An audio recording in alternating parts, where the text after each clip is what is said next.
I'm taking the bull by the horns and introducing the podcast immediately so there's less confusion. Name's Michael Swaim. This is Anders Sons. I'm joined by Prince Boy, Abe Epperson. Me, Prince Boy. And Dr. Movies. He goes by many names, like Satan in that way. That's true. I always thought of myself as a Satan type. You know, you ever introduce yourself like that on a date? Like I usually say I am Hasatan, the adversary, which is how I learned in humanities, the original train. You know, like it ain't an apple, it's probably a pomegranate. Or, the one I just learned is prickly pear. I don't think in the original Aramaic or whatever, there's no name, Adam or Eve. He's just called the man or the first man. Like, we don't know.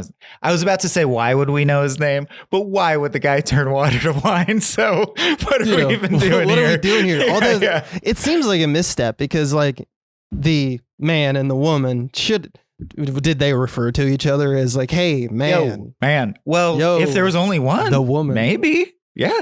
Maybe. I mean, it could just be like, at some point we were coming out of caves and it was like, oh, that's just the other one.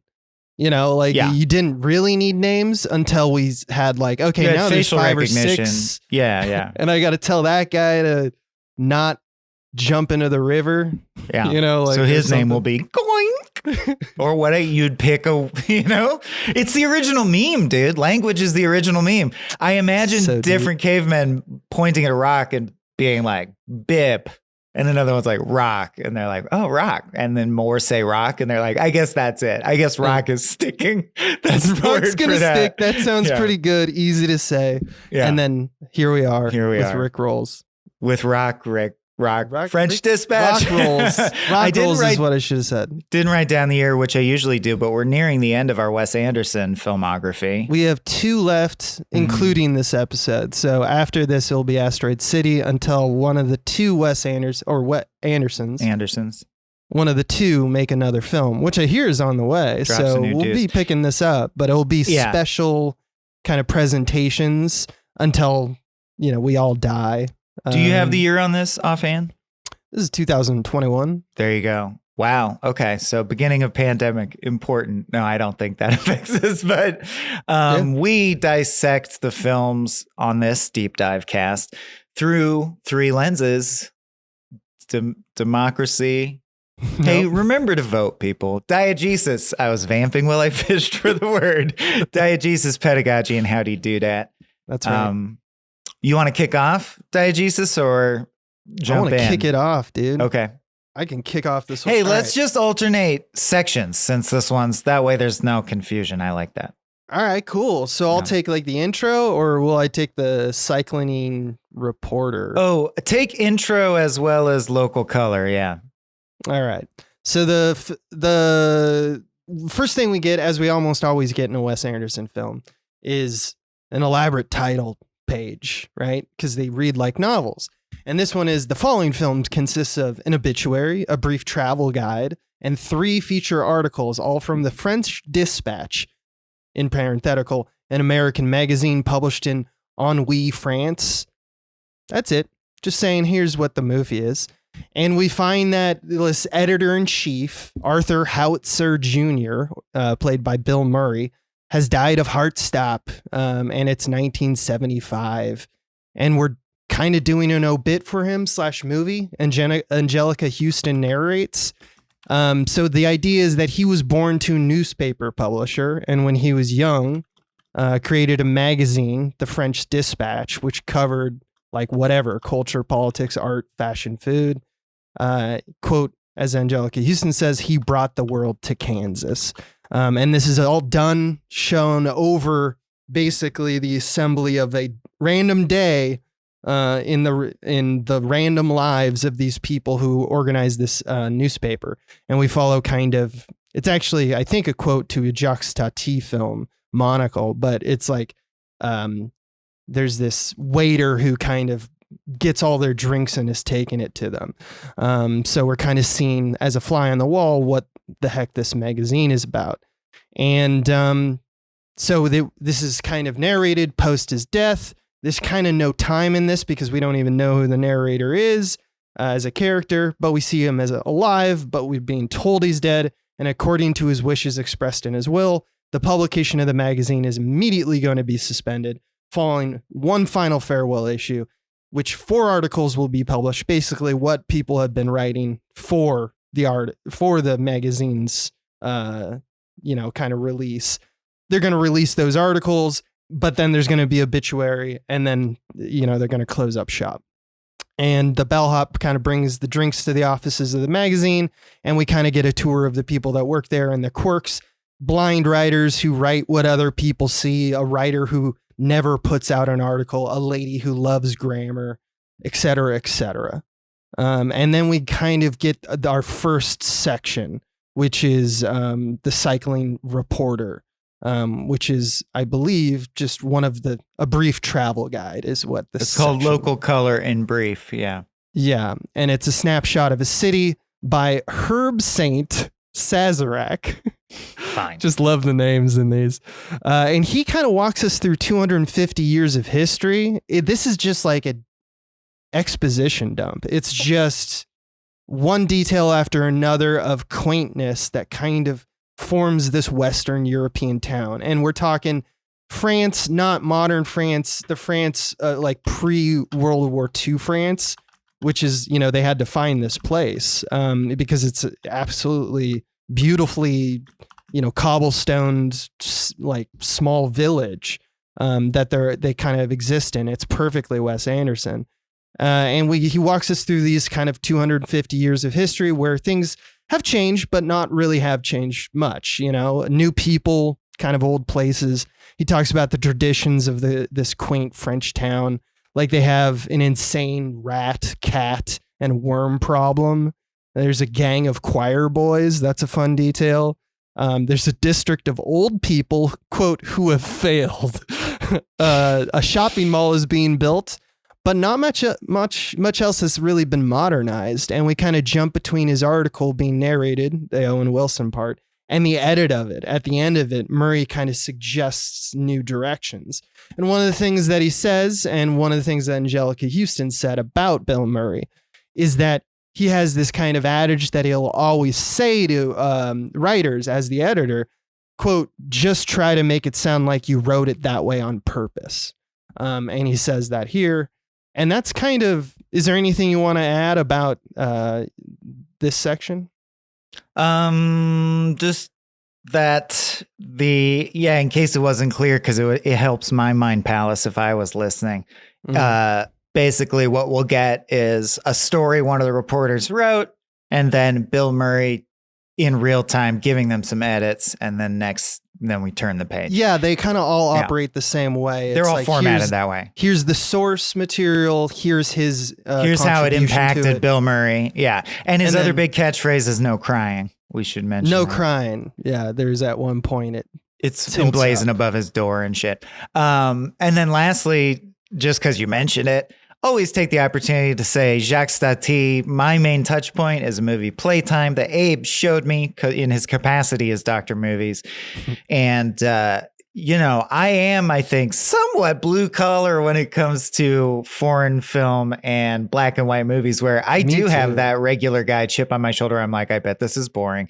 Playtime is not super good. Highly recommended. We watched it on the Small Beans movie stream, which you can join us on Discord for that every Monday night at 6 p.m. Pacific. That's all I wanted to add. That's a plug if I've ever heard of one. Plug it up. Hey, and do you want to keep going to the Concrete Masterpiece? Move to the Arts and Artists section for a piece called The Concrete Masterpiece. If this were a VHS anthology, probably the standout in terms of just flair or sticks in your mind, largely because of an incredible stone-faced performance from one of my favorite guys, Benicio del Toro. And a great opening offer, frankly. It's Benicio del Toro is a classic artist, spattered in paint, that old Benicio face, painting a nude subject. He's kind of harsh with her. He like jerks her around, he's very exacting. And you're like, oh, by movie logic, he must be a brilliant thing. Like he must be a genius. You get that air from the shots and then they reveal that his interpretation of her, despite being very particular about her pose, is a beautiful abstract that seems to have no connection. So you're like, oh, he is a genius. You know, to me in movie code, that means this art has the auspice of it's great. Whatever, whether you think it's good or not.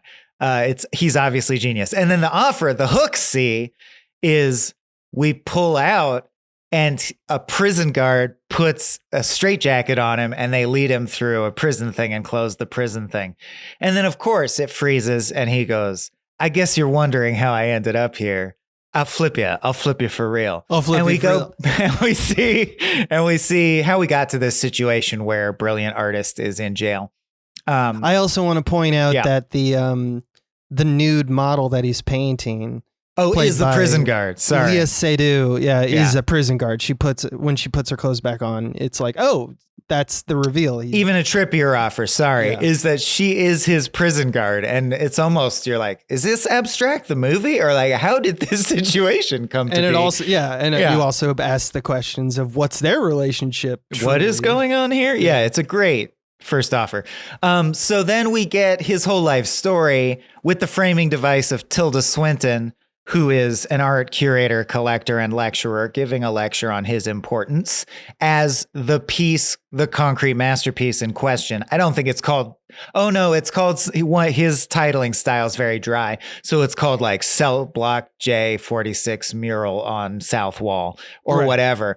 But the concrete masterpiece in question, she's, in honor of it joining her museum and going on display in her museum, she's telling his whole life story. It goes in black and white, so you know we're in the past. He murdered 2 people almost in a man with no name kind of way, where he was just at a bar and there were mean people. And they weren't hassling him directly, but he's like, these guys can't be alive anymore. Like they were, assholes. And he got worked up and he killed them. Then he's in jail. He does paintings to pass the time. An art dealer who's also in jail for some kind of white collar crime, played by Adrian Brody, sees the art and is like, that's important, or at least highly saleable art. Mm-hmm. He bribes the guards with some chocolate to let him visit the cell.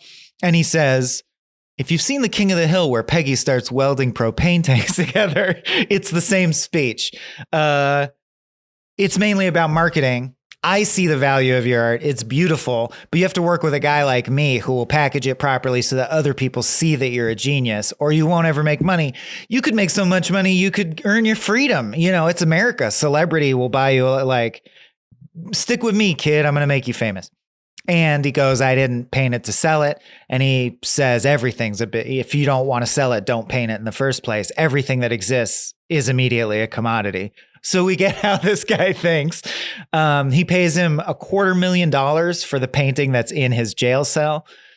And we also, through this scene, learn, he says, well, it's all Simone. Without Simone, all I paint is Simone, or things to impress Simone. And they're like, who's that? And he's like, my beautiful female prison guard. So he goes, I guess it's a Russian nesting doll, because he goes, tell me your life story so that I can bullet point it, because that helps, people want to know the story behind the artist. That helps sell the art. And he goes, okay, let's flash back even more within this flashback to when I was played by the bellboy kid from Grand Budapest, whose name I should know because he's a Wes Anderson regular who's quite good, or quite funny. He knows Wes Anderson's sense of humor well. He was born rich, basically Siddhartha's story. He was born rich, but left the riches behind to become a wandering, mentally ill vagabond who only cares about art and beauty. And eventually, as I said, got in a bar fight and killed some people. In prison, he doesn't give a shit. He's nihilistic, and he paints just because he can't not paint. He's a born genius, but he doesn't give a shit about it. And he's world weary and wants to die. So he just drinks mouthwash all day and gets fucked up and is lonely and shy. he and the guard strike up an affair, but it's like, again, it's presented for dark humor, but it's like a fatalistic affair by an artist who's lost the will to live and a guard who herself is very cold and frigid. And like, there's a shot of them just having had sex.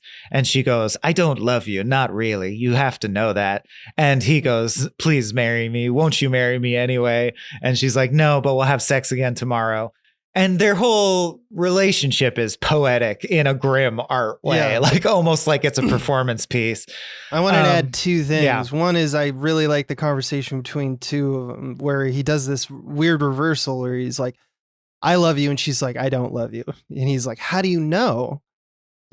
There's barely any time has passed. You don't know if you love me, which is just usually we use that the other way. The affair just started. Yeah. Yeah, exactly. It's just a very interesting way of looking at life. Yeah. I enjoyed that. And then the other thing I wanted to mention is that at one point, Tilda Swinton talking about this relationship talks about how she's like very clinically, because she's giving this speech. She's like, by the way, this is a known thing, like female prison guards will sometimes fall for prisoners because they love the power that they get. It's freeing. It's almost like makes your freedom feel a little bit more free.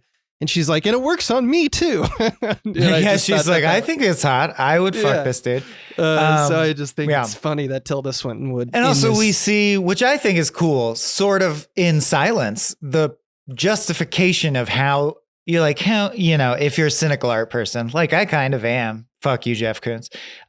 You go, that's just a balloon animal, but big. Or he just made a red splotch. How is that a naked lady? Fuck you. How's she the muse? This is made up bullshit. I like that they show his mental process, which is he just made love with a woman, proposed marriage, and she shot him down. And as he lies in bed, stewing in his emotions of that moment, he looks up at the ceiling and we see that the splotch on the ceiling is the same splotch that he painted the red splotch of. So it's like he's painting how he feels about her when he looks at her, which is kind of cool and justifies abstraction in that way.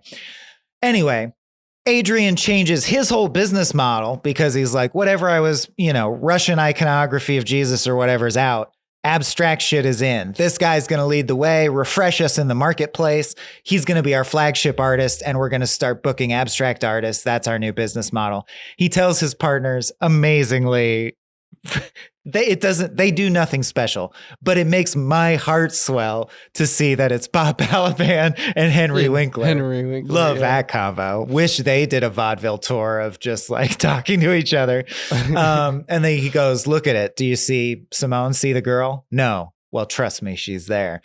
Blah, blah, blah. Montage. I love Henry Winkler's response there where he goes, it's probably because I'm getting old. He goes like, I don't get it, but I'm probably out of it. Like if you say it's good art, sure, man. Yeah, exactly. I just like that. And it drives home. That's like, I don't care. This will sell well. Great.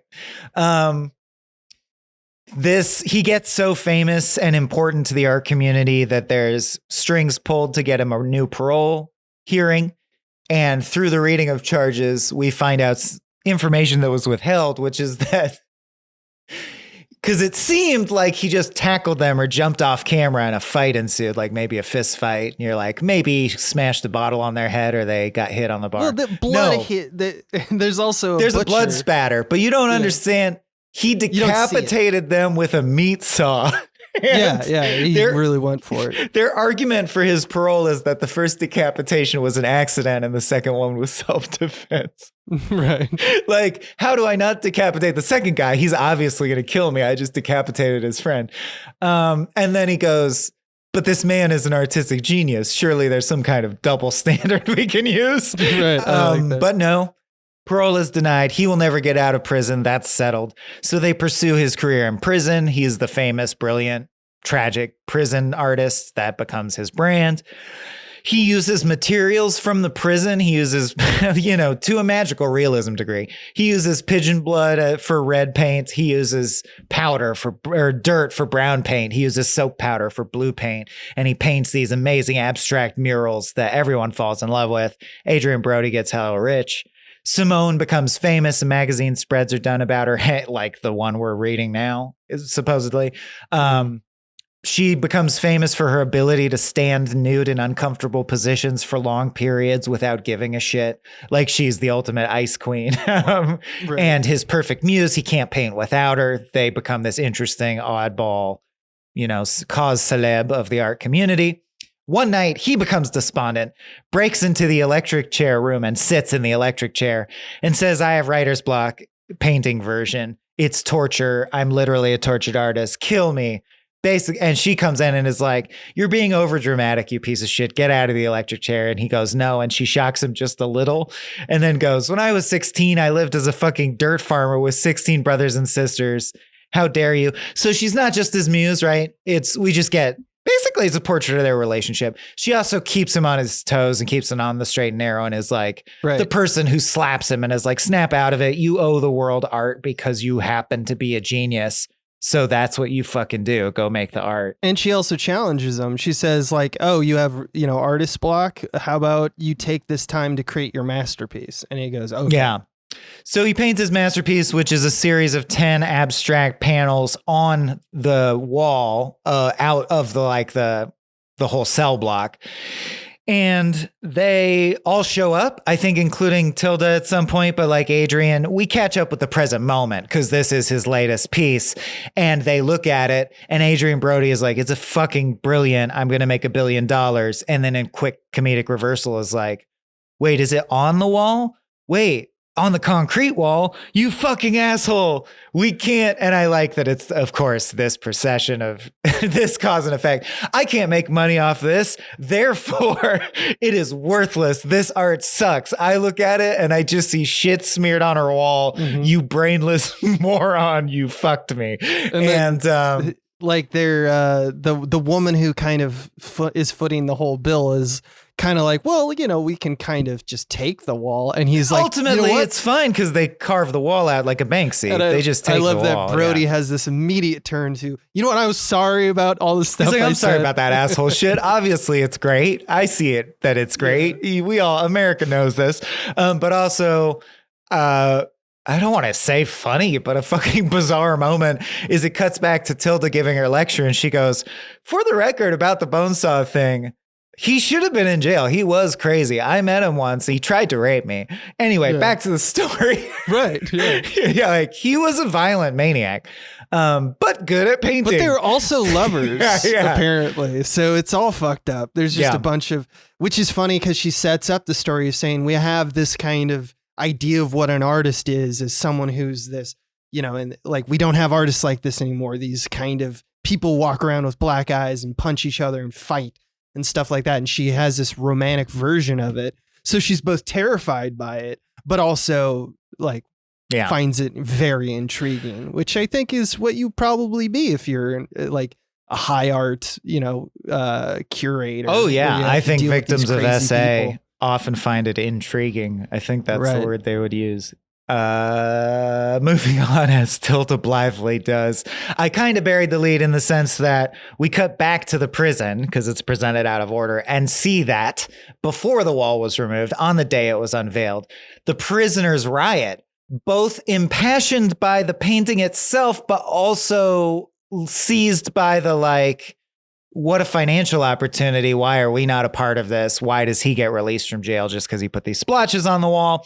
72 people are killed in the riot. So it's no small. Rorschach only kills 19 of those. So there's still a lot. Moses. Oh, I didn't mention his name's Moses. Benicio del Toro acts valiantly and saves the lives of 9 people during the riot because even though he's violent, his violence comes from a place of killing mean people and saving nice people.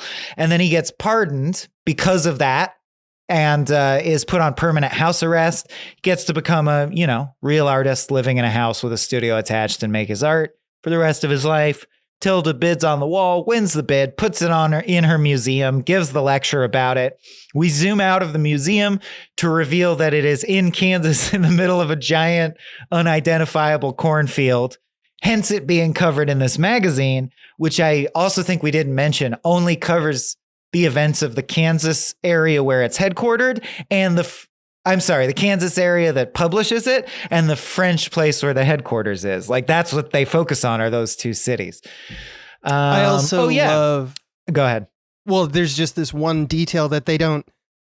After the show, we never see Léa Seydoux at all because it's told in narration that she got a crazy amount of money from Adrian Brody and company for being the muse and for designing all the logistics to work with the French government to, do the art show and stuff like that. So she's flush with this cash endowment. And so she quits her job as a guard. And it's just funny to me that then also you're like a few years or like maybe not even a year, months later, Moses is released on probation at the end, and they don't interact. They don't it's not like we have a scene where they unify and now they're a couple outside in the world. In fact, they just never really talk. So I love that just because it's almost like a statement about like how you something is perfectly you have a moment in time that's perfect in a space with all the setup. It almost like she needed to be the prison guard, but it just as man and woman, they don't necessarily work. It was just for the art. It's a phantom thread. They do a phantom thread. Yeah, exactly. It only works with the high status, low status. They were a sub and dom thing, and now it's over because it's not in place anymore. And last but not least, of course, we see Murray giving his edits, and he says, I actually like the whole piece. My only thing is questioning your expenses, like you expense nice hotels and food. And she's like, I needed all that shit to write the piece. And he's like, all right, fair enough. And she's like, yeah, thank you for that. All right. Yeah. Good job. We move to the second article, which is the politics section, called Revisions to a Manifesto by Lucinda Crements, who's played by Frances McDormand. And its subtitle is Journal of a Youth Movement. So Frances McDormand narrates on basically a student protest that happens in Ennui, breaking out of the street, like that basically took for a short amount of time. That's like fairly recently because it's like, it seems like it's 1975-ish. Maybe it happened a few months ago or something like that. But over the span of the story, it's like multiple weeks. Basically a student protest occurred that kind of boiled over and was called eventually the chessboard revolution. And it was so called for the students using chess to communicate with the police during the revolt standoff in the streets. But as we always do in these stories, or that we do in all three stories, we back up a bit and we kind of see who's the players and where they kind of came from. And it didn't really start this way as like a student protesting the government based on conscription. It just started off as a bunch of college students who are like most college students do have this feeling of like needing to revolt against the adults, right? So all they're really doing at the start is they're just kind of initially just had concerns about the strict rules of segregating boys and girls at the school. And they have this, they do graffiti and it's just the children are grumpy, which is cute. But it's kind of being led by Timothy Chalamet, who I forget his name in this. I think it's Zeffirelli or something. But he's kind of the guy writing the manifestos. He's the charismatic ad hoc leader. Even though there's probably someone else more suited to being the leader around them, they're all very much like want to create a utopian commune, and that's how they kind of operate their business. And so basically Frances McDormand has now come to do a kind of researcher piece by talking to like, well, what's going on about with these protests that have kind of exploded. And I'm going to talk to your parents, Timothy Chalamet, and Timothy Chalamet is actually, has been missing for a while and the parents don't know where he is. Reveal he's actually in the house, in the bathroom, just writing his manifesto, and the parents don't really know about it, which she meets at later. But the conversation between the parents and Frances McDormand is very professional. She's like they're like, we respect your writing. That's why we asked for you in particular to do the coverage. And Frances McDormand is like, I'm all business. I have journalistic integrity. And like, I have to do things in a particular manner. And that involves you guys not really being here. And they're like, oh, sure. Whatever. In terms of what's occurring in the protests at the time, is what kind of lights the powder keg is the initial kind of inciting incident is one of the school kids, one of the, kids in the clique, Mitch is suddenly drafted into the military. And this causes the students to kind of unify because they're like, yeah, no, fuck the government, this fascist war. We don't want to have to go to this. And I believe it's just like a fictional rebellion. They never say. They call it the Mustard Company or something like that, but they never say exactly what the military is doing. But the point is Mitch is now gone, and that hits them at home. And so they're kind of unified and protesting the government's decrees. So it's a pretty basic youth rebellion versus like totalitarian government bit. Part of the story, namely how Mitch left his unit early, is told through the writings of Frances McDormand in the future, who turned this whole interaction into a play. So Frances McDormand wrote a play about Mitch's like book that he wrote about these instances. But we learn this information as the viewer of the movie by watching the play in the movie. And that scene is basically that Mitch, he was in his unit. They were going off to war, getting shipped out, and one of his, friends in the unit kills himself not because he was terrified of war, but specifically because he didn't want to inherit his parents' world. And he says, we all do the thing that we're supposed to do for like parents. Your parent is a blacksmith, your parent is a teacher or whatnot. So that means I'm going to have to be a teacher for 48 years. I can't do it. So I protest. I'm going to protest that. And his act of protest is jumping out the window. This really hits Mitch hard. So Mitch defects the army and takes up his friend's kind of charge. Simultaneous, in his arrival, we also see more scenes with this kind of teenage romance or young adult romance between Timothée Chalamet and a girl named Juliet, who's very politically charged, and she openly disagrees with everything Chalamet says, which Frances McDormand later reveals to him that it's because she probably likes him. Now, things kind of rise up. We kind of see a montage of the escalation of the protests, where now we're in the streets. There's cops in uniform setting up barricades. The students and the protesters are walled in. And Frances McDormand starts to become worried that she's romanticizing these young adults and kids. As we saw in a previous scene, she starts kind of going over his manifesto, which is clumsily written, and she as a writer kind of does alterations and revisions to it, including adding an epilogue or like a, what is it? Like an, what's the word I'm looking for? She adds to the end, an appendix, I think, but she adds points. She's actually literally writing stuff, and she's like, I tried to write it in your voice. I think I did a good job and stuff like that. And we see that they've been sleeping together.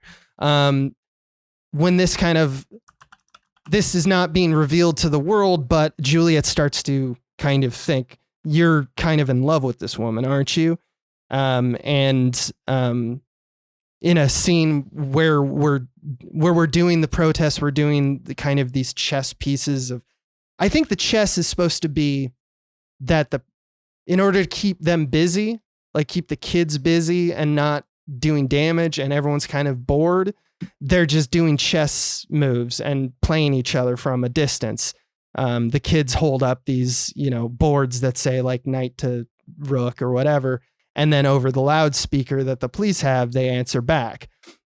And during this conversation, it's clear that the chess game is stopped on the protester side. And this causes the police chief to essentially say, okay, so something's going on. So now's our time to attack. So the chess kind of stalemate has ended, and they're going to send in the infantry. Simultaneous to this, they're obviously having that conversation with Chalamet, Juliet, and Frances McDormand, where she tells the I had sex with Chalamet, and I feel that this is actually disgracing my journalistic integrity. And Juliet kind of hits her heart of, you're just this, old woman. You represent, the past. You're not wanted here. And they kind of have this standoff, but then it kind of resolves in an interesting way where they both kind of apologize to each other. I think it's very diplomatic, and I think the scene is pretty well written because Frances McDormand is like, I'm sorry that I actually said that. I jumped to conclusions. Because I think that in her head, she's both like, what am I doing? I'm disgracing my journalistic integrity. And this boy should be with like someone his age. So she tells the two to become lovers, which they do. They drive away from the front lines while the riot kind of occurs on a motorcycle, while the police fire. It's not tear gas, and I wonder about this. I wonder why Mustard they changed gas? it. Would be fitting, but they say specifically it's nothing. The police fire fireworks into the crowd, so it's not any form of riot suppression whatsoever. Now, I think presumably we're supposed to believe that the chess games used to distract from the fighting had kind of bonded the front lines of the two sides, but it's not really explained. It also might be because this is a Disney film, even though we have nudity, for some reason, police violence might be a bridge too far for them. It's an interesting note, but I don't really know exactly why. And in the comments, if you have the answer, feel free. Presumably, later, while reading his manifesto, Timothée Chalamet is reading his manifesto over the airwaves, and kind of trying to bolster the rebellion. And at that moment, the radio tower starts to short out, like the transformer starts to explode and such. And so Chalamet does this other thing, something about climbing up to high spots and riding motorcycles. Wes Anderson loves both of those images, and he usually puts them in his like climaxes of his stories. It's very strange, but Chalamet climbs the radar tower when it shorts, and as it's revealed, he falls to his death, and he becomes kind of a martyr to the cause. He becomes kind of an icon. A photo of him is used during the cause throughout. And we see his parents crying and sad, and Frances McDormand's kind of reflection to all of that. And yeah, that's kind of that's the politics section. Then he gets adopted by Bruce Willis, and all is well. All is well. Yeah. Oh, and since we didn't mention it explicitly, Wes Anderson has said the Jacques Tati thing, so it's confirmed that. Yeah, he's it really looks like it. I mean, the whole thing is French. Well, it's French. It's French New Wave, and Jacques Tati is an icon of that. Yeah, like the composition, but we'll talk about that and how to fittingly, it's shot like a French movie. Mm-hmm. Let's wrap this up. Taste and Smells, the last feature. Whatever happened to the Feels and Sounds? Oh, I guess you're listening to the Feels and Sounds right now. Taste and Smells is about Jeffrey Wright quickly getting up there with like Richard Kind and Richard Jenkins. I don't mean to only pull Richards, but like one of my favorite character actors in my heart. Yeah, like I love him so much now. Yeah, he's Jeffrey Wright being interviewed by Liev Schreiber, who I also don't not love. He's cool. No, he speaks very fancily. Basically, you get the impression that he's speaking his piece, that you're hearing the piece. But, it's presented as if it's like a sitting there smoking cigarettes talk show. But he speaks like a writer is writing. And he justifies this by saying that he has an eidetic memory and remembers every word of every article he's ever written verbatim. And he goes, prove it, Liev Schreiber, prove it, say one of your pieces. And he goes, oh, okay, gather round, children, here's the story. Story begins way back when he was just a little baby interviewer, a Jeffrey Wrong, if you will. And he was going to interview a cop. He walks, we get like sort of a visual tour, as Wes is wont to do. Through the gym, the shooting range, basically the accoutrement of the police station. And we end with his feature interview subject, who it's revealed is Willem Dafoe, always makes the movie. And Willem Dafoe is getting interviewed because he's locked in a cage and he swears he's been arrested wrongly. And it's a case of mistaken identity. And Jeffrey Wright is writing about that. He has dinner with the warden's family and meets the warden and his family. They have chambers attached to the prison, so it's like a weird hybrid. Guards are there, but they're also having a family dinner, as I imagine was historically accurate at this time, probably. And they, petitions for his freedom. We also meet his younger son, who I believe becomes important later on, who he has raised from birth to. It reminds one of the Ben Stiller kids in Tannenbaums. He's raised him from birth to be a carbon copy of him. He only knows everything about criminology and forensics and running prisons. And he's going to be chief detective or whatever someday. And also grief, because the mom died. And the mom died, so he also understands human nature and grief. He's born to be a prison warden, and he's however young. Mm-hmm. Then bandits come. And they kill the older son and they kidnap the younger son and they order the warden to release. I thought it was just a friend. I didn't think it was. It was a friend? Oh, yeah. Oh, his friend who's visiting, Maybe I guess. I'm wrong. Anyway, They kidnap the kid, the special boy that I just discussed, and they order the warden to release a criminal known as Abacus. And then there's some. I'll be honest, I didn't follow all of it, but there's some complicated gang war going on back and forth. And Jeffrey Wright, talks about how he did some jail time and then eventually got hired at the French Dispatch. Murray bailed him out because he liked his articles so much. So we get a little, this like interjection in the middle of how he came to be writing this article. And he was originally hired as a book reviewer. The guy says there's only 2 rules. The things he said, pretend like you know what you're doing and no crying. He starts to cry because he's so touched that he was been given this opportunity. He goes, don't make me tap the sign or whatever, no crying. The cops basically launch into action trying to find the warden's son. As you'd expect, he has a lot of institutional support. It's a real high and low situation. Yeah, they go on a spree pressuring in illegal ways and torturing all the usual suspects who will flip you for real until they find the kidnappers, right? Give me a name, you fuck. Ed Norton leads the group, the bandit group. It turns out it's a large group of a lot of dudes, and there's some kind of cell, terrorist or freedom fighter cell, however you look at it. If I don't think we get the political details of their gripe, but the kid who's trapped uses a quarter. His hands are tied to a pipe, and he uses a coin to tap against the pipes to send Morse code to the cops who are in a standoff hostage situation outside the building. And he tries to, feed information to the cops. He also tries to basically worm a way into their defenses by playing the scared kid and saying, can you sing me a song? I'm scared, and tries to interface with one of the kidnappers and talk them down, essentially, or forge a connection. You can tell he's doing like negotiator tactics, essentially, but it doesn't matter because there's a giant shootout between the cops and the kidnappers. The tension breaks, like they couldn't take it anymore. And then one of the cops hears the Morse code, which is just repeating, send the cook. And then the kid starts saying he needs food, even though they're under barrage, like I need food or blah, blah, blah. They send the chef as a ploy. The standoff is even more tense. Many are dead on both sides, but they're like, okay, ceasefire. We'll take a break and we'll let you eat dinner. And the cook, because we don't want the kid to go hungry. And they send it in and they go, we actually made food for everyone. And he goes, no, it's obviously poison. By the way, it's revealed at this point, I believe the chef is Abacus, right? No. Abacus is Willem Dafoe, who's the underworld accountant. Well, the chef is a great chef who is in prison for other crimes. Yeah. And they're like, we sent the chef because he's the best chef who's at this prison because he's also a prisoner. And he's like the warden's private chef. And they go, we're not crazy.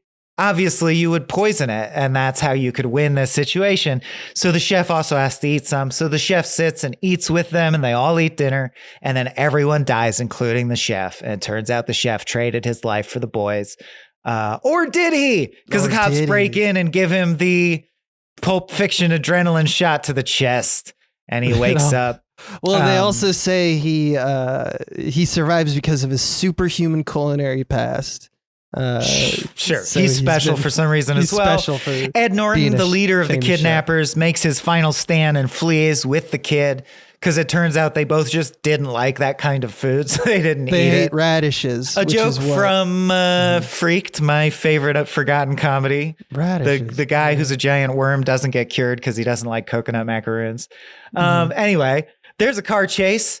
The mayor sends the town strongman, which I guess is a thing. Like awesome. The mayor's goon, who's a strongman, does a Terminator T-1000 on the car. Yeah, he's a spy goon. He's like a pigeon, a stool pigeon, who's his man on the inside in the prison. He jumps on the back of the car and won't let go.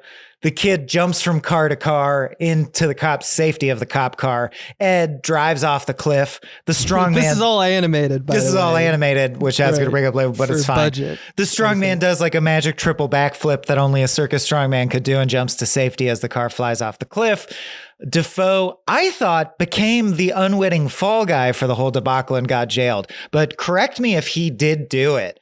He did do it. He is Abacus. The underworld accountant. Yeah. Okay, he was the underworld's accountant. Okay, I thought it was false, but I guess he did do it. But he did get a good meal because he was about to die of hunger, I guess, because like it's just very funny because they have this thing where it's like wherever Niscafier is the chef, wherever he is, like people only eat his food. Like if he's around, all other restaurants go out of business. Yeah, so like Abacus gets in his head, oh, I'm going to eat a meal from this, and he refuses to eat. Basically, a hunger strike. He might die, but you know, as the fact that Niscafier survived because of survived the radish poisoning. He's like, the Abacus ate well that morning. Yeah. And then so very funny ending. I think the best use of the edit sequence is we then cut to Bill Murray, who goes, this was supposed to be a profile of that chef and his food. It's called Tastes and Smells. And he's like, yeah, but all this interesting shit happened. Like I follow whatever interests me. I almost and he's died. Like, well, can you add anything about the chef as a man? Like you didn't even interview him? And he goes, oh no, I interviewed him. He gave this stirring monologue about how the poison that he ate had a new flavor he'd never tasted and how that's such a resonant thing about life that to taste a taste he had never tasted, it had to be a deathly poison. But he's grateful for the toxicity because it gave him an experience he wouldn't have had otherwise. And Bill Murray's like, put that in the fucking article. Like you keep that in. And he goes, that's the best part. And Jeffrey Wright just shrugs and goes, I disagree. Like, I didn't think it was that interesting. Like, it's not that And he cool. goes, well, we're leaving it in. Yeah. That scene is incredible because we're going to talk about it a lot in pedagogy, but it's about being a foreigner and searching for new things / flavors, but it's also about missing home. He says, I was seeking something missing something left behind. And Jeffrey Wright goes, well, my friend, maybe with good luck, we'll find what eluded us in the places we once called home. And Bill Murray's like, put that in, dummy. That should go. That is the show. That is the show. Yeah. I'll take the final little epilogue. It's just a few minutes. Declines, deaths sections. The epilogue, basically. So Murray's dead on the table. We're caught up to the present moment. All the magazine workers are kind of huddled around. It feels like usually it feels when there's a death where it's like, well, where do we go from here? A cake arrives from the kid who's like fired before, who's not fired, I don't think anymore, because apparently Bill Murray fires people and then goes no crying, but then he rehires them, or they keep working there for some quirky reason.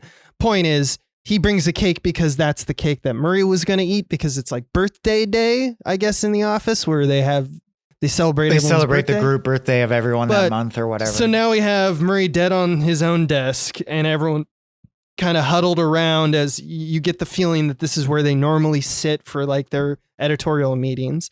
And they're eating cake, his cake that he was supposed to eat. Jason Schwartzman's there. He draws a comic of him. Jeffrey Wright sits down to write the obituary on the typewriter and writes the first sentence, and then all the writers start to chime in. It's now a writer's room. It's like, Francis, what should the next sentence be? And then the joy of writing falls across the room. Right. And then we get the credits, and the only thing I wanted to note here is that it's all dedicated to the writers and the editors of the New Yorker, done in the style of the New Yorker. All of the covers of the New Yorker and the cartoonists of the New Yorker are on full display of moments in the film. And I think this is done because this is when I believe the New Yorker in 2021 stopped doing their print edition. Yeah. And so I think it's kind of a love letter to that. Yeah. This feeds into our segues nicely into pedagogy, where we talk about our thoughts. But I'll just say, first of all, I didn't know that, and my jaw was on the floor, because we talk about how artists who have a lot of style, and maybe it can be argued struggle to find substance or really meaty new things to say about the human condition because they're so fascinated by style, seem to get to a point where they're a parody of themselves, is the phrase we banty about. And I could sit in a Simpsons writers room brainstorming the most Wes Anderson thing Wes Anderson could possibly do is dedicate a film to the New Yorker. That is insane to me. Yeah, it's pretty funny. Yeah. It's pretty fucking It's funny. like making a movie about a lavender hips tea that you drank in France. It's definitely removed from us. There's things we can appreciate, but as you said before at the top of the podcast, both of us are kind of high. Like when it comes to high art, we're kind of blue collar. But I'm suspicious of high art because it overlaps so much with financial opportunity, as he shows. And I believe in the Adrian Brody model. Like, these people are just trying to convince you this art is important. Please pay me more. Stupid. Yeah, it just gets in the way of how I assign value. But like, I guess value is an abstract anyway. So like, fuck me. Yeah, sure. Yeah. I guess that is worth $1 million. I guess it is. Basically, the effect it had on me, and I'm only going first because I feel like as our less enthusiastic West guy, I want your opinion next. But if you're wondering, dear listener, when you go anthology, the brain can't help but be like, these were my hits and these were my misses. For me, honestly, only Arts and Artists was actually engaging to me. The other ones were boring in spite of, well, it's fun to go through the plot. But basically, that's the most engaging. My nutshell is, he's driven the car in two directions at once to such a zany degree. It's a very interesting experience because on the one hand, this might be visually my favorite. I was constantly going, that is undeniably beautiful. Beautiful in a way where only a master of this kind of, like, he actually shows the benefit of exploring one specific style your entire career. You do raise it to the level of like, a genius. He's a genius at pastel colored vertical squares that look interesting, and he still is, and it's incredible. At the same time, we've reached the Wes Andersons where I don't care at all about the movie or anything in it or anything that happens. Nothing seems resonant to me.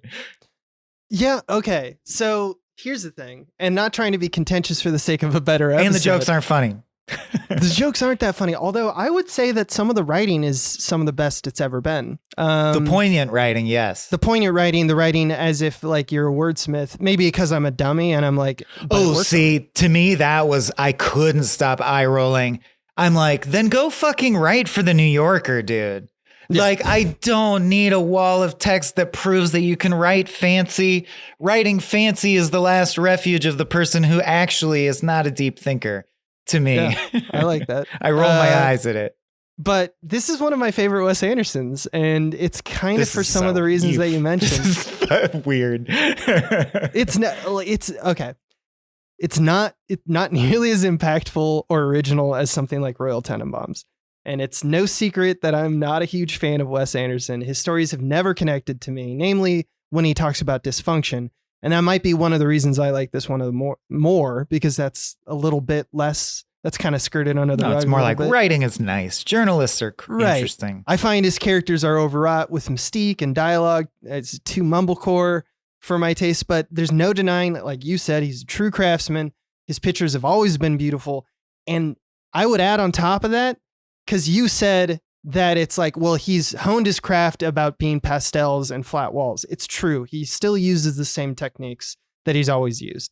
But this film, like, you cannot convince me that it is his most ambitious in terms of breaking out of that formula. It's his Edgar Wright. He plays the most games with shots where you're like, games, like when the guys, when he's chewing out the guy who wrote the article he didn't like, it's an almost Marvel Comics panel style, super foreshortened arm pointing at him like, "You son of a, get me pictures of Spider-Man." And I'm like, that's jokes, very not Wes Anderson-y. Good job. Yeah. And it's not like the same bag of tricks like Moonrise Kingdom, I would say, is the height of that, where it's just like, okay, so you're doing, that one shot on Royal Tenenbaums, you're basically redoing it here. This one, like straight up, there's like handheld in this, like I don't mean that makes it better. It just means that he is trying to rise above his normal fanfare. It means he hasn't given up, or it speaks to ambition and that he's curious and engaged with the material. And transformation as an artist. Which I wasn't accusing him of not being. He seems like he's a genuine artist who likes what he's doing, but it's refreshing for sure. And then on top of everything else, the reason why I put it on one of my, top 5 or whatever, is that the story itself is just a love letter. And I kind of fall for that shit. Like, this is totally me just being like, I love it when it's just like, what is the story about? Well, it's just a town. It's just like what goes on in this town. That's it. Yeah. Yeah. Like, if you've ever seen like Guy Madden's like My Winnipeg or something like that. I'm like, exactly like that. Yeah. I love that. Or shit. Playtime. Right. And there's just really good shots. Or really cool shots. Yeah. The kids in the hall, Death Comes to Town, which no one watched but me. And yeah, I guess. It's just like, for example, the one I dislike the most is the Owen Wilson. Because I'm like, this is that. Meaning, you sit in a dentist's waiting room and read the 2-page travel guide of a city you'll never go to. And this is that. And there's nothing else happens in it. And I mean, like, the lines are, because here's the thing. I had a great English writing teacher who described, made this grid of fancy and clear and where powerful writing lands, which is actually a dynamic use of both. And words that impart meaning immediately when they hit the brain. And the one I wrote down, but there's a lot of it, is he says, an air of promiscuous calm saturates the hour. To me, and I feel like I have a good sense of this, that sequence of words doesn't really arouse anything in particular, image-wise or emotion-wise. It's just faffing about. Like, it's just word masturbation. And as a writer, primarily, just like probably you are bothered by, directorial masturbation. No, I'm like, let's not try so hard, writer. I mean, your deconstruction of it, just by saying that's faffing about, faffing is a great verb for exactly what's happening. You're speaking exactly what you're doing, the thing that you're accusing him of not doing. So I can see your point. He's like, I like writing that's fancy like this. And it's like, that's fine. That's just not my cup of tea. So I'll stop belaboring it. Other stuff I did be like, brilliant gimmick, or great offer in terms of visual language, was like turpentine. Well, when we're flashing back, everything's in black and white, standard use of that trope, right? But when there's art in the shot, even in the flashbacks, those shots are color. That's the opposite of what I just described. Everyone immediately knows what he means by that, and it's true. Art is awesome. Say that again. What do you think the black-white color distinction is? Well, Sorry. I thought often he uses it in a few different ways from story to story, but he definitely uses it in the way where black and white is the past and color is the present, just as simple coding. I disagree. Okay. Well, the thing I was marveling at, though, is how he also uses it to do, like, when there's a great deal of passion in the frame, or when art is in the frame, or a transcendent moment is in frame, it's in color. That is true. But he does both. At least in the concrete masterpiece, when it cuts to the past, it's black and white now. Sometimes it's just a single shot of the painting is in color, or seeing someone you're in love with is in color. Like Simone is in color. Or Riernin's eyes are blue, and then it goes back to black and white. Love it. Looks like high and low again. But stuff like you said you disagreed. Unpack that. Well, no, I mean, I kind of have a bit on how to do that, because I think that he's actually building up to those moments in a certain way. There's more to the pattern than I even noticed. I think there's more to the pattern, but like, it's true. It does seem random at first, and it did to me. But then I thought about it, and I was like, okay, so there is some semblance of something going on here. But it's not like as structured as like, let's say how he uses aspect ratio in Grand Budapest Hotel, right? Where it's like 2:2:35 aspect ratio widescreen is 1967 right. or whatever the hell. Yeah. Which is the standard way to use that formal trick. And he's playing with it. Yeah. Which we haven't really like, we've dived into like how we like it and some of the techniques, but like, let's talk pedagogy a little bit. And I think that purpose, being intentional, is exactly one of the things that this movie I don't think has gotten. I haven't seen anyone write about it, and it could just be me reading into it once again. I'm want to do that, but there's something that really struck me about this movie that I liked about it, and it's all sound and fury signifying nothing in the end because it's a Wes Anderson film and it's just supposed to be a romp and look cool and be fun and have a moment where you chuckle and be charmed. But there is a almost self-reflection bit in the thing that we kind of pointed out about the Bill Murray's kind of motto. Just try to make it sound like you wrote it that way on purpose, which I think is interesting for multiple reasons. And one of the ones that I want to point out is that is something that someone says, that's a problem that doesn't actually exist really, because it makes no sense. Because in all the cases that he actually says it, we're not given enough context to understand why that would be true. And if you wrote it a certain way on purpose, like who's doing this accidental writing, right? Is I guess one question I have. And then where it really hit me home is like, so if that's true, what the hell is going on with that? Like, what does that mean? Is he an idiot? Like, what is this trying to say about Bill Murray as a character? But then the last story happens about the chef, where Murray is kind of confronted with the cut passage about searching for a new flavor and the fact that being a foreigner always leaves you feeling like you're missing something from home. And Murray says, put it back in, and leaves. That's the one moment in the script that if he said that, it actually would have made sense. And he specifically doesn't say it at that time, that I think would really make sense for him to say his thing.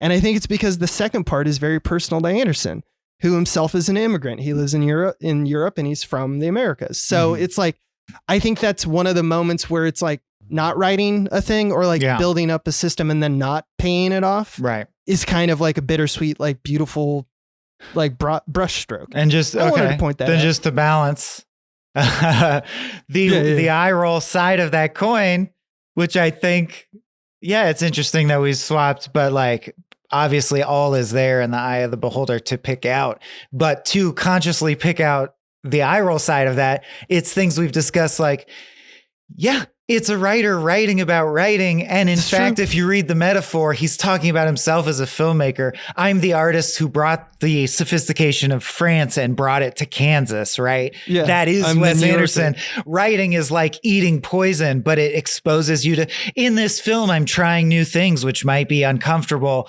but I left it in. And I'm like, I get it. You're at the end of a long and successful career victory lap movie. Okay. We understand. Yeah, but he's also which is why flash forward he's also bringing ennui to Kansas. Yeah. I don't know. And he's making, like he literally calls the city, the fake French city, boring on boring. Which I do think is a fair description of the film.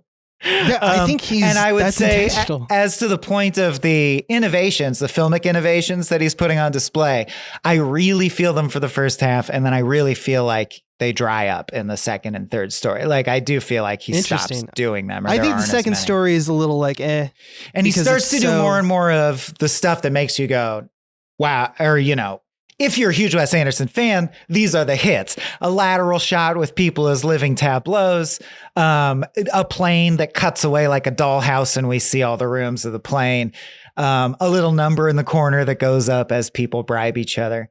But then there's stuff like that shot of the door frame that's like a classic Searchers shot, but in reverse. You can see what's inside the door frame and everything around the door frame is pitch black. And the door frame is so small. Like the blackness is 85% of the frame. That's a cool shot I've never seen in or out of a Wes Anderson movie. That's like a new shot to me. It's I think I'm pretty sure it's taken by the third man. But Okay. but like, But it's yeah, good. the point is, It's a good shot. a really good. Like that's the thing with Wes Anderson is I think he's kind of admitting I'm standing on the shoulder of geniuses. I'm kind of a hack, but my intentions are good, right? Like, and I'm just, I ooze style, which is true. yeah. And I'm also really fucking good at it, and I'm good at it. So this movie is the most combination of those events. Like, there's something about Royal Tenenbaums where there's very much a chip on his shoulder. It feels like Pulp Fiction in the same way with Tarantino, where it's like, I'm here to do a new type of filmmaking. Here's my imprint, my thumbprint on like the history of the cinema. resonant song is going to be Elliott Smith. Do you understand the type of film we're dealing with now? Yeah. Yes. Do you totally not? Have you ever seen this before? Because this is emphatically me. This movie feels like he's kind of Isle of Dogs did this as well, which, someone can argue that this is like a long standing series of cultural tourisms that he's doing. But he definitely in the later part of his career stopped looking at America and started looking at other cultures and stuff. And he just was like, because I have nothing really inside me. I just want to make my little dioramas and do my little love stories and have my little quirky details in my movies with montage. What else can I do? Well, I can bring like world cinema and world stuff in. And I think that that's kind of what he's doing here. Sure. And, like Paul Simon, Rhythm of the Saints, brought great foreign music over, considered a masterpiece at the time. Now people look back at it and go, was that his place to do that? To take, a band from another culture and country and say, now I'm the leader of this band and make a hit album. I think a lot of art falls into that. Sometimes you just need to listen to Toto's Africa, man. Sometimes. Yeah, appreciation or appropriation. Another bit on like Paul Thomas Anderson does this in kind of the same way, not the cultural tourism necessarily. He's always Southern California man. But like they do the similarity where they take stories from like, oh, well, that's kind of true. It's based on a guy who actually existed in combination with this other guy who existed around this time doing these jobs. There are a lot of figures in this that he's like basing it off of a editor, a writer, a chef that actually existed. And that's something that both of these, when they do their original screenplays, both of these guys do. They both Andersons love that. And one of the things that I noticed where it like really struck me this time is that while they're doing that, in order to kind of like make the story work, because it's just an assemblage of so many ensemble characters doing their own thing, having their own, being their selves. It's like, well, these are just solo stories being told simultaneously. Where's the glue? What's the stuff? And it's both directors I do find at times will kind of slip a little bit and they'll just do the serendipity. We've both noticed throughout watching both of these filmographies that there are times in like Licorice Pizza, I'm thinking of, just the serendipity of like, the cops think you're a killer and the kid is put in jail for a second. Like there are just moments where it's just like, and then something else crazy happens that now that's what I'm going to follow. And I do feel like that is a thing that becomes engendered in storytellers who become successful on such a massive level that they can do what I consider slipping up or lazy writing. I do think it's and lazy. There's no if feedback. It doesn't matter. So it's fine. So they don't, you become a little lax. And I could be wrong. Maybe my brain thinks too hard, but serendipity is one of it's like a film pet peeve. I hate how much we rely on. And it even as simple as in Seinfeld, they're constantly running into people they know on the street. Do you realize how many fucking people are in Manhattan? How infrequently you're like, oh, it's Uncle Leo. He happens to be here while we're talking about him. Like, it's just the bothers difference me. It's when you're setting up these plot beats, you either have a therefore or you can have something like suddenly or meanwhile or just then. Just then both are suddenly. useful. Yeah. And life, and you can always say, dense, and it's true, life is capricious. There are coincidences in life, and you're like, all right. Okay. Yeah, sometimes Adrian Brody notices Del Toro's paintings and boosts them because he's a critic, also serving a sentence for no reason, like he's in jail. Why? I don't know. Yeah. Did he do a crime? Like, I'll retrofit that he did some crime. What crime? I don't know. Figure something out. Tax evasion. Who gives a shit? Doesn't even matter. Yeah. So sometimes it's not even specifically, or it's not explicit. The serendipity is just there because there's all these it feels like these extemporaneous details coming to mind, like, and then that and that. It's like this crystal ball that he's like just reading from, that you're going like, you can barely hold on and see, well, what are the parts that actually matter? Does it actually matter that like the only thing that mattered was Edward Norton didn't like radishes in terms of the plot device. All the other stuff was like, well, there's many different shapes of serendipity, and it's like a dirty joke or offensive joke. If you can do it, you can do it. And there's cases where it works. But like the licorice pizza example is a great example, because it's the double layer there. What are the odds that he would get wrongly arrested on that day, just so that the director / writer can put in the idea of a visual metaphor of handcuffs? It's like, hide the seams more. I understand you want to put in the visual metaphor of handcuffs. Don't just go, so he looks like a guy who is murdering in the neighborhood, so they arrest. Like, do better hiding the seam. That's all. Is when it starts to bother me. The only other one. Oh, go ahead. Yeah, you go. Well, the only other thing I had was that I think my main knock against it is also a compliment, which is why I say it's like a car driving in two different directions. And I like, this is what you liked about it, and that totally makes sense to me. I feel like Wes Anderson's reached a place where he wants to expand and stretch his wings and explore. But his mind is stuck in the world of structure and form, and he doesn't think in the lane of substance. Like, I feel like Wes Anderson is like a naive Prince boy who doesn't have much deep wisdom or hasn't struggled in life enough to learn stuff, or just doesn't care to talk about that kind of shit, because it's like, hey, I'll do a cartoons instead, but it will still basically be a Wes Anderson movie. Hey, I'll do anthologies instead. And I'm like, what would truly be original for you is not changing the form. What if it's an anthology? What if it's a cartoon? Because in this, he goes nuts with it without justification. Some sections are animated, some sections are comics, some sections are musicals. And it's totally unjustified in the sense that the narrator will just go, later, they even made a play about it. And then you'll see the next scene as a play, clearly because he just wanted to do that. And you can either see that as delightful caprice or self-indulgent laziness, and I landed on the latter, where I'm like, well, you're not God. You can't just, it's a play now just because you want it to be a play. Screw you, man. Was where I landed on it.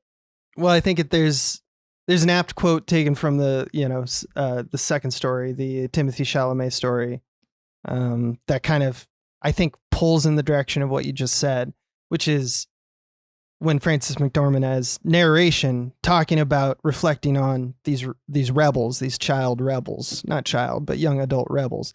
One thing is finally clear. Yar. They're answering their parents. What do they want? To defend their illusions, a luminous abstraction. I think that's Wes Anderson to a T. That is fancy and clear and meaningful. There is great writing in this. I am never saying that there's not.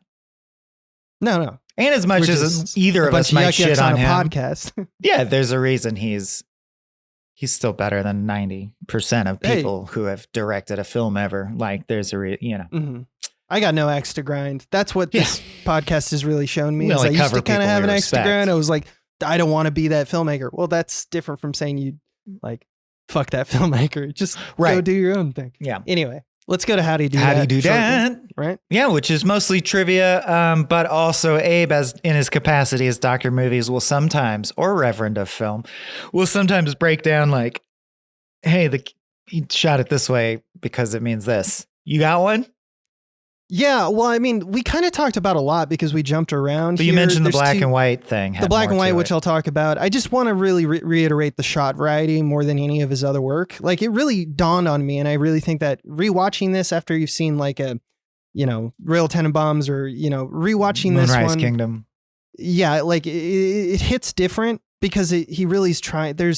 I mentioned like handheld. You mentioned like sometimes showing frames is nothing but a small pinpoint of light.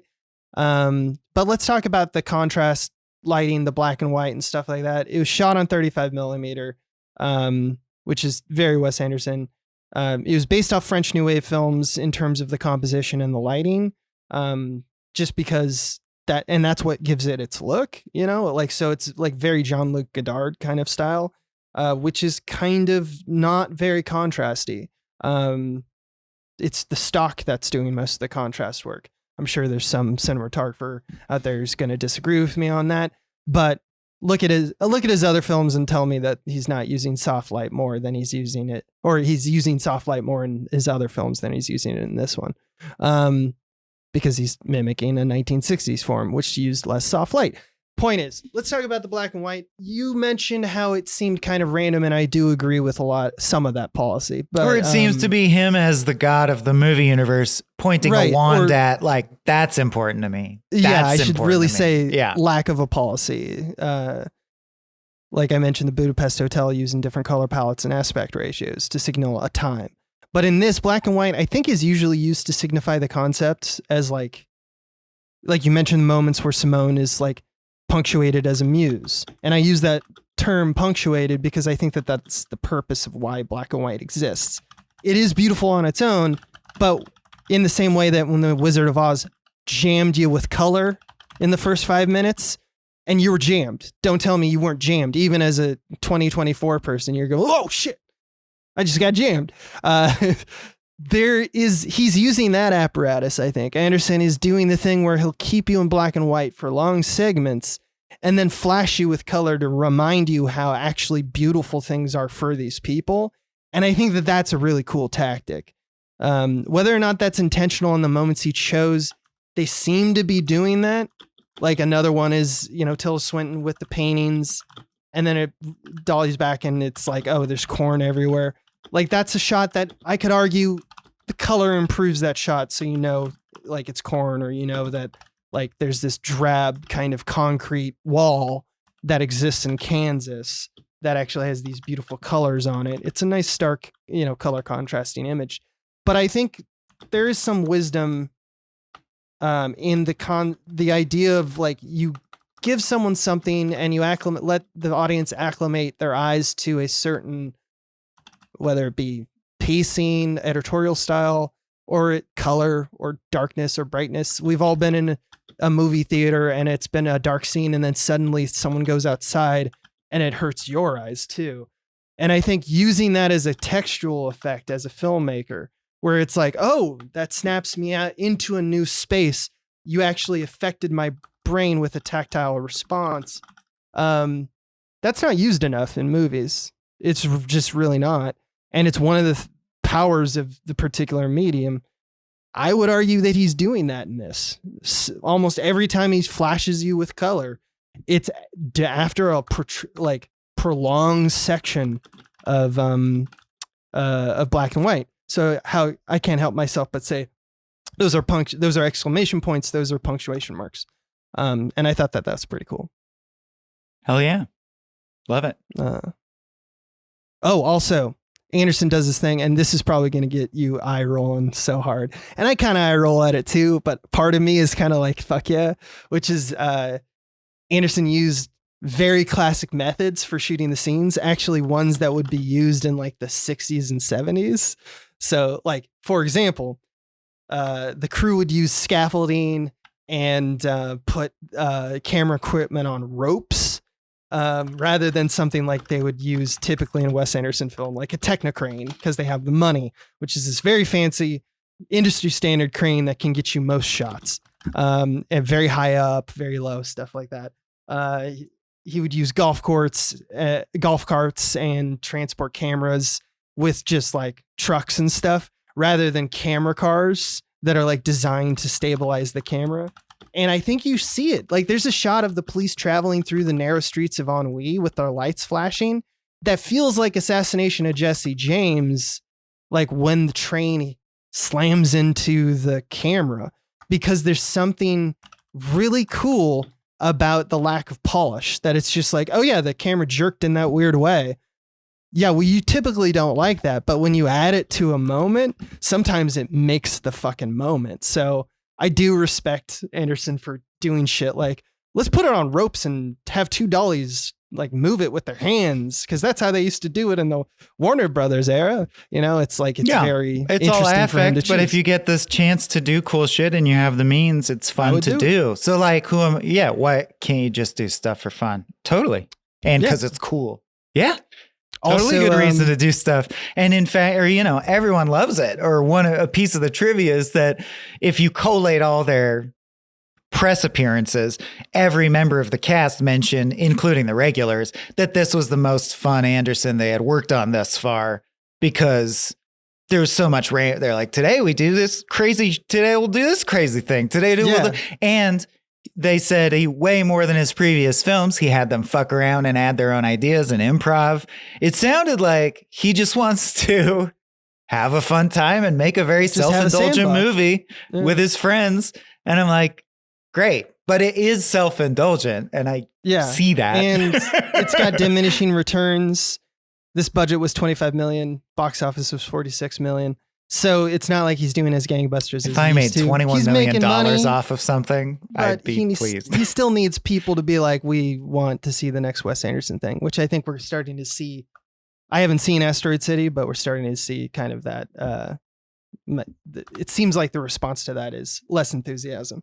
Last one I want to point out, just because I wanted to kind of have a punctuate a conversation that we had last time with Wes, is that, or with Paul Thomas Anderson, that it's nice to have rich, famous friends who are very talented, that you meet at parties, and then you can just say, hey, come over and with all of your Oscars and have one line in this thing, which both of the directors in Anderson's have done. Funny thing to me is I thought that the paintings were very good. I was like, that's cool abstract paintings with Benicio del Toro's character, right? They were made by Sandro Cobb, who is Tilda Swinton's partner. So it's just like, okay, so even the artistry of the stuff, the walls themselves are being designed by like famous people who are, with, I don't know. It's just one of those funny things that you can't help feel like you're just a person who exists in their world. I wish I had that. I have you. We have a caste system. This is a totally separate podcast, but yes, I feel like all we've done as a species, even because if you talk about social mobility, is very slight improvement in terms of social mobility. The classic rags to riches American dream idea. Right. It's like in medieval times, you were born a peasant, you died a peasant. Now you can rise through the ranks. And I think one of the core lessons many people learn as they get older is, you kind of can. Not really, though. I mean, some people. Yeah, some people luck out. But mostly, you'll die with roughly the same amount of money your parents were born with. You need enough people. Or less. The trick is you need enough people that to win the lotto, that it becomes aspirational. Yeah. Right. Yeah. It is believed that you live in a meritocracy. Right. As long as you have enough we get people. better and better at marketing the idea to ourselves that we are in a meritocracy as we go in the opposite. Because that's the way it should be, right? Yeah. And you want to be the... Anyway. As you mentioned, he explicitly has admitted that with the Jeffrey Wright piece, he's like, I don't know, I'll do like a high and low thing. That's what I mean by self-indulgent is some of them are just exercises. And with the other one, he was like, I'll do like a playtime thing. Well, it's literally, he has said that. Yeah. I was like, oh, they're doing a high and low. But then when Edward Norton arrived and he's literally wearing a chauffeur costume and he's called the chauffeur. Yeah. Then I was like, well, then that's literally high and low, you know, like there's nothing. There's no ifs, ands, or buts. I didn't know about the Jacques Tati one, though. Yeah, the only other thing I got behind the scenes that I thought was interesting, I could stop being bitchy.